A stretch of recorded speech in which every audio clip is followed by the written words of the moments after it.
Bonjour, avant d'aller plus loin dans Entrevue, je tiens à m'excuser de cette absence de vidéos pour Kewen et The Black Leaders qui vont être mis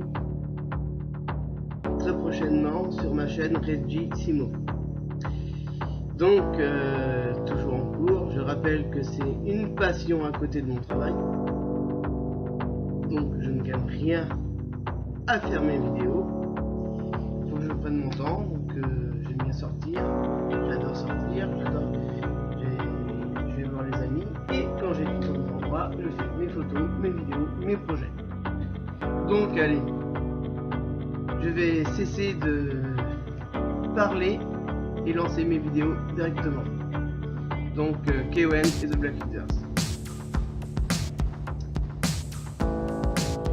Bon visionnage.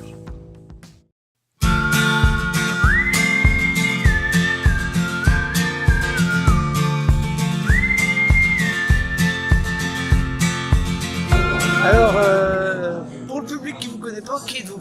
Nous sommes le groupe Kewen, c'est du rock français, on est à côté de la région lyonnaise. Moi j'ai créé le groupe en fait, si tu veux, je suis guitariste chanteur en 2002. Donc on avait des musiciens, bassistes et batteurs qui se sont greffés depuis. Tristan qui va arriver tout de suite à mes côtés est arrivé il y a maintenant 5-6 ans, le bassiste.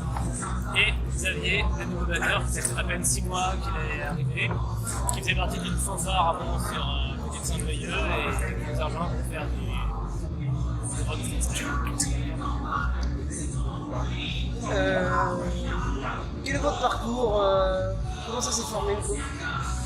Un peu comme je disais, moi j'ai créé au début tout seul des morceaux dans la chambre, guitare-voix, des textes en français. Moi j'avais un truc c'était un peu mon truc libératoire en fait, ça permettait de me détendre. Et rapidement je me suis dit ouais, faut que je fasse découvrir ça à des personnes, faut que j'arrive à monter sur scène pour faire partager ça quoi. Et voilà, j'ai créé un groupe comme ça à la base et après de fil en aiguille, les musiciens sont arrivés dans la bande. On est passé 3 moments à 4, on avait un autre guitariste en plus. Après on est revenu, ça a duré un moment. Ouais, une petite année, ouais. Une petite année, on est revenu à 3 et en fait le trio comme ça c'est... Le power trio, c'est Yexadre. C'est la meilleure combinaison possible, ça, à mon sens. Ouais, c'est pas mal. Ouais. Pourquoi Kewen? Qu'est-ce que ça veut dire? Ouais, ça remonte de loin en fait. À la base, si tu veux, quand j'ai créé le groupe en 2002, ça s'appelait Swen. S-W-E-N, c'est le paquet de cigarettes News à l'envers. C'est comme ça, dans les soirées, on avait bien picolé. Faut monter à l'envers pour. Créer un truc comme ça. Et en fait, dans les années fin 90, si tu veux, déjà commençait à être connu le groupe Size, Damien Size. Size, Swen, ça ressemble. C'est à peu près la même chose, du rock français, avec des textes similaires, mélancoliques, choses comme ça. Et alors, du temps-là, on avait fait un concert à Arzano, un festival, à côté de Lorient. Et le village, si tu veux, à côté d'Arzano, ça s'appelait Kevin. Je sais pas si tu connais. Et on arrive, en fait, on allait boire un coup avant d'aller. On fait que boire. On allait boire un coup avant d'aller. Ça va le concert. Ouais, et le panneau, donc t'arrives, Kevin, tac, et en dessous c'est écrit Kewen. Enfin, moi j'ai cru prononcer ça Kewen. Et je dis ouais, Kewen, ça sent le breton. Je venais juste d'être parrain d'un petit qui s'appelle Ewen. J'aimais bien en plus la lettre K. Voilà, j'aime bien le côté triangulaire et tout. Et donc je me dis bah Kewen. J'ai rajouté un E parce que Ewen c'est E-W-E-N. J'aimais bien le K, et Kevin, Kewen, et j'ai rajouté un E comme ça, la symétrie, K-W-N puissance 3. C'est parti. C'est comme ça, le grand breton, c'est Mewen. Voilà, exactement. Ça sonne Kewen, c'était programmé. Après, c'est créé comme ça, et ça sonnait bien, et c'est vrai qu'on n'a jamais changé après. Donc le groupe s'est formé en quelle année? 2002, j'ai créé. Fin 2002, début 2003, avec 2 autres personnes avant. Mais toujours pareil, j'en ai pas entendu parler. Il y a encore des morceaux, si tu veux, qu'on joue. Alors on n'a pas joué ce soir, mais l'hémisphère, on en a marre, donc c'est comme ça. Petit à petit, on essaie quand même plus de s'orienter vers les nouveaux morceaux, ceux qu'on compose ensemble. Ouais. C'est quand même ce vers quoi on veut se diriger, vers quelque chose qu'on a vraiment tous fait ensemble. Souvent, j'apporte un riff, on appelle ça, un petit morceau, un son. Histoire que putain, ça c'est bon, on me dit ouais, ça c'est pas mal, machin. Ok, moi je le pose de mon côté tout seul. La répète d'après, moi je fais comme ça, voilà. On arrive à des morceaux un petit peu déstructurés, on va dire. Avant, c'était couplet, refrain, avec une intro, une sortie, un pont, un break, machin. Et là, les derniers morceaux sont assez illimités. Voilà. C'est moins commercial, mais ça nous plaît. Vos influences musicales, c'est quoi? En fait, nos influences musicales, elles sont toutes diverses et variées. On n'a pas du tout les mêmes, mais on se rejoint quand même à un certain niveau. Nona similaire, Saez par exemple. Globalement, on nous dit souvent que la musique ressemble à du Noir Désir, du Luxe, du Saez. C'est vrai que c'est le côté rock français qui fait ça. Et c'est tous ces artistes que j'apprécie particulièrement. Mais par exemple, spécifiquement en ce qui concerne la basse, je suis très influencé par Peter Hook, le bassiste de Joy Division. François à la guitare, je sais pas trop quel est ton... Moi à la base, c'est Nirvana, je disais tout à l'heure. Du Nirvana. Je suis baigné dans Nirvana. Voilà. J'ai jamais pris de cours de guitare, je fais tout à l'oreille. Et Xavier, Xav, c'est plus téléphone, toi. Téléphone. Ouais, très rock français, d'où la batterie vraiment carrée, très énergique. Moi, à la guitare, je suis pas un ténor, hein. Mais ça sonne, ça envoie, donc c'est simple et efficace. Et les textes, par contre, j'aime bien travailler avec la métaphore et tout. Les textes en français, il y a 2-3 refrains en anglais, mais je veux vraiment privilégier le côté français. Parce que, j'entendais ça, ça sonne français. C'est ça, voilà. Après, un Noir Désir, côté français Noir Désir, lui et compagnie, ça aide, Merty, tout comme ça.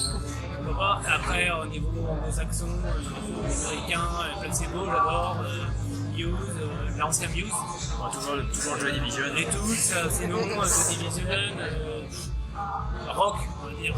Après, ça j'écoute pas souvent le rap, pas souvent reggae un petit peu, mais.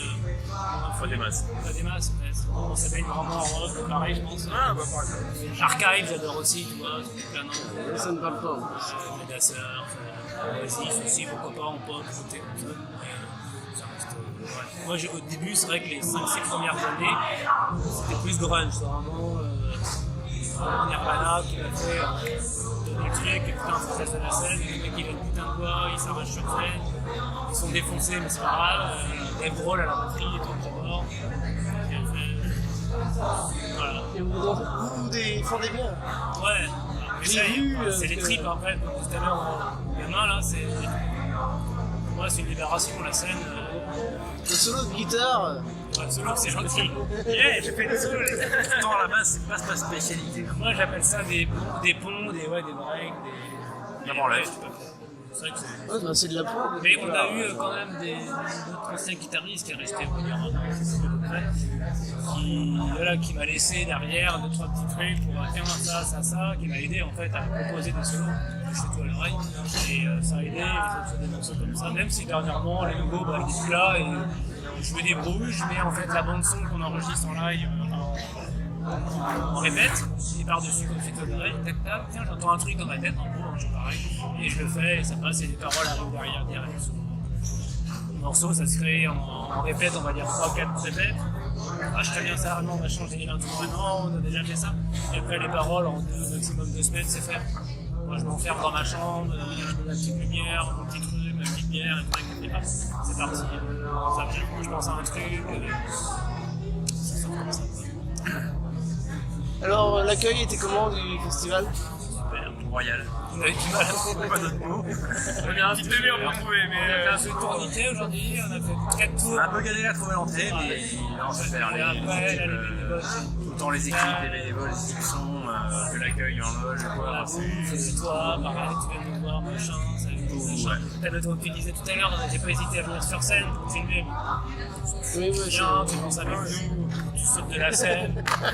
C'est le monde. Et le public qui s'écarte. Voilà, merde, gros plan se dit. Et merde, mais non, ouais, ça c'est génial. C'est convivial, c'est bon enfant, c'est la vie quoi. Et pour ceux qui connaissent pas le festival, et vous notamment, qu'est-ce que vous leur direz? Il n'y a jamais assez de personnes au festival. Globalement, je trouve que les gens aujourd'hui, surtout avec le numérique, avec la musique facile d'accès, ont de plus en plus de mal à bouger au concert. Autant sur les concerts dans les bars qu'on peut faire à Rennes ou n'importe où, que dans les festoches comme ça, qui sont super bien organisés, très accueillants. Où il y a c'est souvent les mêmes personnes. C'est souvent les mêmes personnes voilà, qui fréquentent les festivals, mais il n'y a jamais assez de nouvelles têtes. Les gens ont du mal à bouger globalement. Je trouve ça vraiment dommage. C'est la génération qui veut ça. Ouais, mais après, en plus, si on veut que certaines communes continuent à faire des festivals, à avoir de la musique chez eux, parce que Saint-Malbran, c'est aussi. Il faut que les gens viennent, que ça puisse grandir au fur et à mesure. On voit les grands festivals qu'on a autour de chez nous, c'est parti tout petit, et les gens, faut. Après, bon, là, c'est un festival qui est, là, aujourd'hui, vachement basé sur le rock. Je pense que même les prochaines années, il faudrait même du rock, chaque style, pour que tout le monde s'y retrouve aussi, qu'il n'y ait pas que les gens qui aiment le rock. Je pense qu'il faut qu'ils s'agrandissent avec d'autres artistes. Lion et The Black Leaders, c'est différent de... C'est vrai que c'est un peu... Comme disait Yann, parce que j'ai filmé Yann il n'y a pas longtemps, Yann il a dit c'est du rock, mais c'est pas du pur rock, c'est du rock varié. Ouais, mais il y a à côté de ça, il y a quand même le rock. Et en plus, on va rajouter un petit coup de reggae, on va rajouter un petit peu de Merzine, c'est de la bombarde, Vigno. Mais il y a, à côté de ça, il y a quand même le côté batterie basse, guitare, voilà. Et la base du rock, quoi, qui est là. Et après, on incorpore un pianiste, on incorpore un truc. Mais je pense que derrière, il faudrait vraiment avoir autre chose pour que ce festival permette à d'autres gens de s'y retrouver. Et je pense d'agrandir au fur et à mesure la chanson française, un truc raga, un truc du rock français comme nous. De faire quelque chose un peu plus différent au départ et garder le rock dans la tête de mouton en fait compte. Je pense qu'il faut ça pour que ce festival ramène des gens et ils seront obligés du coup de s'agrandir et puis voilà. Enfin, c'est comme ça que ça passe. Même Réal, hein, il y a une année pourrie, les Dafla, ils sont pas une bol, mais après il y a des grosses têtes d'affiches. Là, c'est pas mal. Quoi. Ça commence comme ça. Ouais, c'est génial. Nous, ça va permettre de les découvrir, de les rencontrer, de discuter avec eux. On a eu Patomé l'année dernière. Ouais, voilà. Parrain de festival, de cette année aussi. J'ai eu en loge d'ailleurs. C'est clair, et de faire un tremplin. Un mec super. On est quand même à la sortie de là, sinon on serait pas là. Oui. On n'est pas encore assez connus entre guillemets pour voir ça, mais ouais, ça, c'est cool. On va faire un tremplin. Il y a gagné le tremplin, c'était une fierté. Jouer, bon après, c'est vrai que le seul truc, le seul hic, c'est de jouer que 30 minutes, ça me perturbe parce que ça commence à monter et tout, et ça fait direct. Ça, c'est personnellement, tu vois, c'est l'impression qu'on me bloque un peu. C'est aussi le côté positif de pouvoir vraiment te lâcher à fond. Voilà. Sans penser à l'endurance en fait. Ouais, c'est ça. Dans un concert, des fois, on part, on va jouer 2h30, 2h15, 2h30. On va volontairement se brider un peu pour pouvoir assurer tout le concert, parce que si on lâche toute l'énergie au bout d'un quart d'heure, on est fatigué. Tandis que là, au moins, c'est vraiment de se lâcher à fond et la demi-heure elle est intense. Là, on a mis des morceaux qui. Il n'y a pas eu de slow. C'est bien aussi, il y a un morceau aussi à l'apogée de nos rêves. Ouais, qui est un peu plus calme. Mais ça fait du bien. Dans les nouveaux morceaux, on avait globalement pas de bonnes morceaux assez calmes, je trouve. C'est bien d'en faire un ou deux. Les deux prochains vont être pas mal aussi. Ouais, les deux autres. C'est pour ça que c'est ça le problème un peu des sets réduits, c'est que du coup, on est obligé d'envoyer tout de suite, on n'a qu'une demi-heure et du coup, il faut que les gens tout de suite, on est là quoi, on est là, on est sur place. Est-ce que ça donne envie de revenir nous voir en fait? Après, c'est sûr qu'un set d'une heure, on peut se permettre c'est souvent de des rajouter. 15 premières secondes que les gens se créent leur avis. Si tu fais une chanson d'intro légèrement douce et tu dis je mets de la puissance après, les gens sont un peu. Notre ancien batteur qui avait fait pas mal de scènes, le tout premier Toto, qui avait fait pas mal de scènes à Bordeaux, il me disait toujours dans un set de concert, il faut que le premier morceau on voit du steak, le dernier on en voit aussi. Voilà, c'est ce qu'on a fait. C'est indispensable. Le premier en plus, on a remodifié, donc c'est un morceau qui était très basique. Hein. L'intro est sympa, ça envoie, ça ramène les gens, ils écoutent, tac tac tac, il y a un son qui est incident, la batterie arrive, la basse arrive. Enfin, moi, je vois bien une structure intro basée sur ce que les découpe. Ouais, carrément, par exemple, voilà, sur les rock, rythmé, très concept. Et c'est vrai que du coup, à la fin, c'est pareil, c'est un peu comme quand tu vas au restaurant. Si t'arrives que la serveuse elle te fait la gueule, merci. Oui, bah non, on n'a plus de place. Voilà.